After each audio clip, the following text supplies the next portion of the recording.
Hello goblins, ghouls, and ghosts. Welcome to October on my channel. Tonight we are discussing some truly spooktacular books for toddlers.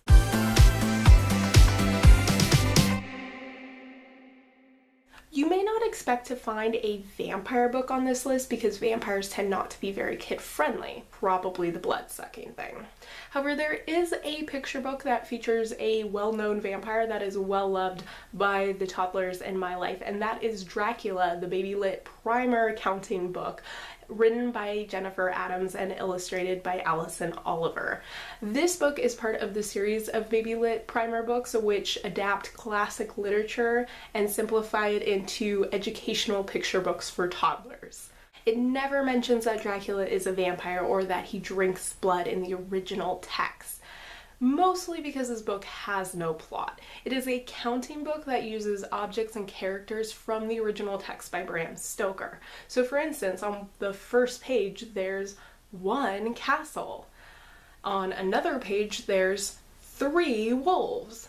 And on another page, my personal favorite, there is 9 boxes, which are quite coffin-shaped, if I may say so myself. The illustrations use mostly grays and dark purples, with the occasional red thrown in to evoke the atmosphere of the original text. So not every kid may like this one. It may not catch their attention at first. Even the 3-year-old in my life who loves everything Halloween-y took a while to warm up to this one. At first she only wanted to read it every now and then. But then, this past month, with all the Halloween decorations being in the stores, she has been wanting to read it every single night, and so that's why it makes this list. It is educational for the kids and absolutely hilarious for the adults, if you're into vampires. But maybe vampires aren't your thing. Maybe you're looking for a picture book that's more benign, more colorful, more rhymey. You really couldn't go wrong with 5 Little Pumpkins, pictures by Yaccarino. This one has a little bit more of a plot.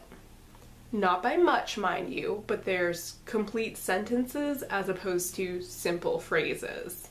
It follows the conversation of 5 little pumpkins who are sitting on a gate one night. Ghosts and witches make a special appearance in this one, adding to the spooky fun.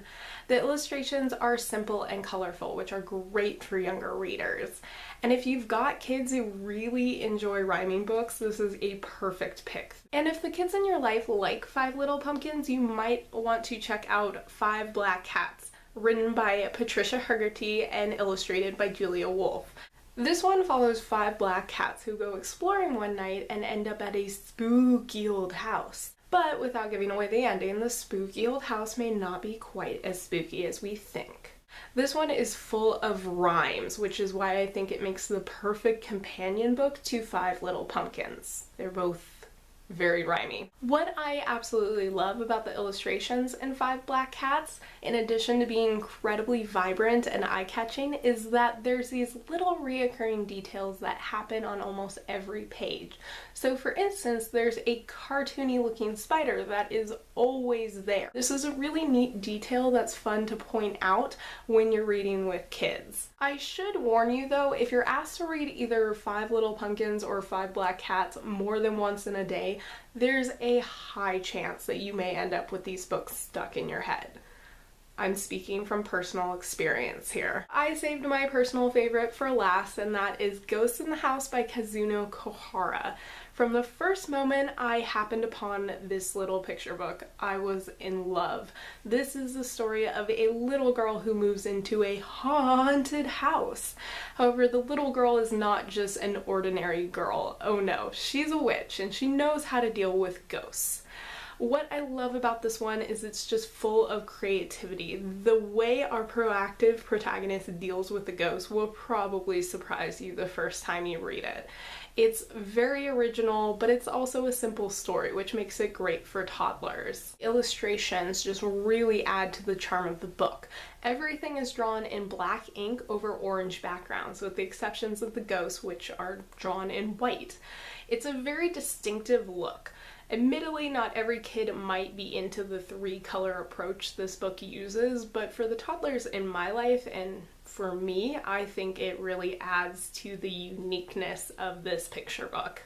So there you have it. 4 picture books that make great reads in October and that come highly recommended by the kiddos in my life. If you have some picture books that you would like to recommend for Halloween, I suggest you leave a comment below and let me know the titles of those books. I hope you all have a wonderful October, and I will see you again very soon.